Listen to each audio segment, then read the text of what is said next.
TARP bailout for the banks was rubber-stamped in a rush. Congress allocating hundreds of billions of dollars with very little vetting on where the money would really go. Now there's a report that a chunk of that money went to banks and companies and governments overseas.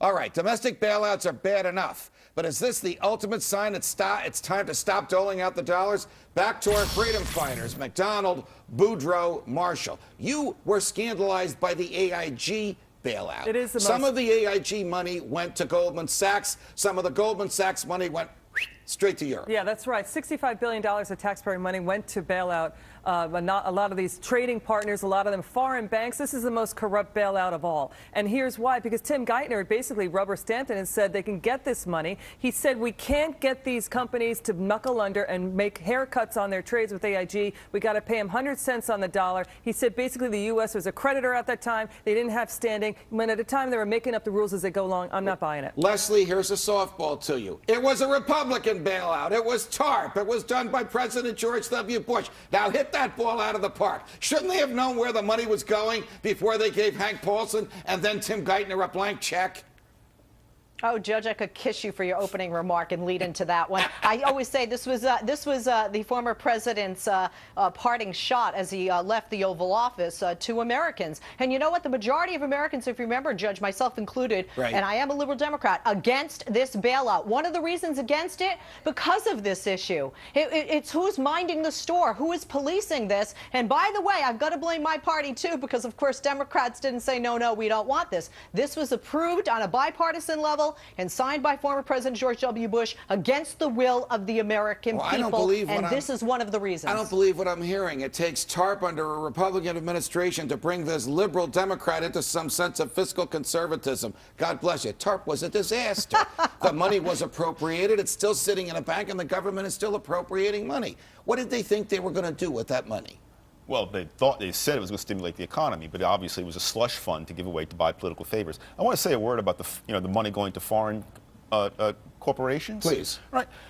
I don't like my money being taken from me to go to any corporation that I don't support voluntarily. I don't care if the corporation's based in China or based in California. Right. What's wrong is the bailout, not the location of the companies. What's wrong is that the federal government gave that the Congress gave a blank check to Paulson and Geithner, and they gave blank checks to AIG and Goldman. Judge, look, we've had a number of banking crises in this country. Look at the S&L crisis. We had a Resolution Trust Corporation that basically took those assets, sold them off. They didn't set up a slush fund to float these bad banks on their bad assets, and that's what happened in this bailout. Taxpayers have a right to be outraged. Marshall, I'm going to bring you back to your Democratic camp. The Democrats, mostly Democrats, I think a few Republicans voted for this, the $26 billion bailout of the states. A lot of it's going to teachers and cops. They claim it's coming from food stamps. Do you really think that I believe that the Democrats are going to cut food stamps to give money to anybody?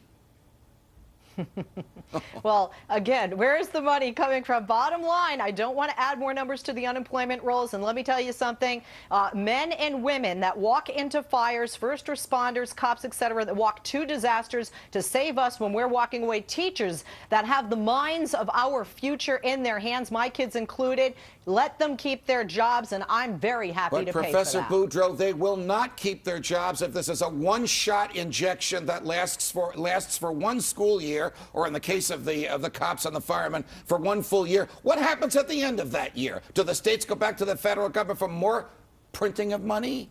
Anybody's really concerned about keeping jobs long-term, cut taxes, get rid of a lot of the stupid regulations. That's the only way you're going to get sustained economic growth, and the only way teachers and these other people can have secure jobs. You were on the floor of the House of Representatives 2 days ago, and we're given a few minutes to say why this thing won't work or what you think of it. What would you have said, I would have said, get rid of the pork earmarks then. That would have paid for these benefits if you want to do it right. And you know what? The fiscal antenna has fallen off the roof of the Capitol Dome a long time ago. The fiscal dipsomaniacs, the lunatics in Congress have really taken over, and it's really got to stop. And voters will enact their own version of term limits at the ballot box. Before we go, dipsomaniacs? That means fiscal alcoholics. All right, nicely put. Marshall, Emac, Boudreaux, it's a pleasure. Thanks for joining us.